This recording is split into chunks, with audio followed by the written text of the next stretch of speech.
Well, for the first time, researchers say they have found conclusive evidence of water on Mars. Well, what is believed to be a huge underground lake was discovered after 3 years of data collection by the European Space Agency's Mars Express spacecraft. The discovery once again questions the probability of life on the red planet.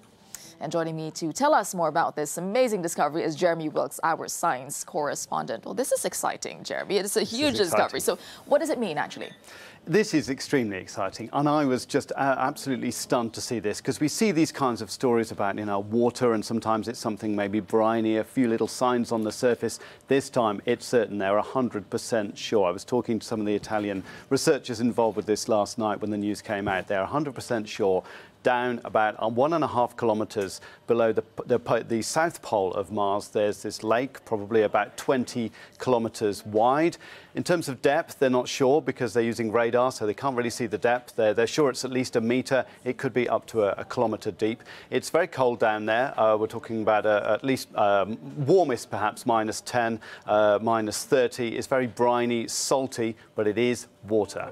And it was interesting, we were talking before the show that you were saying that, in fact, they sat on this information for years. And what's next now that we know that there is actually liquid water there? What's next? Well, from their point of view, they're going to carry on using that instrument and trying to find more of these lakes. They're pretty sure that there are other lakes in that same area. So this isn't just an isolated case. We know there's water on Mars, and we've known that for a long time, but it's been ice, or there's a bit of water vapor there. The other thing that's going to happen is the European Space Agency and the Russian Space Agency Roscosmos are going to send the ExoMars rover in 2020, and that's going to go to the surface and drill. It's not going to drill down very far, about 2 meters. It's going to look for life directly just below the surface, where the radiation environment is a bit more favorable, and there it's going to be looking for life. Maybe they'll find something. This is certainly going to be encouraging speculation, because it's such exciting news. This is really, really significant. Oh no, so we don't have an answer yet. We don't know I don't yet. have an answer for you yet, but I really hope I'm back here in, I don't know, in a couple of years' time confirming it to you. But this is really exciting news that we've got here.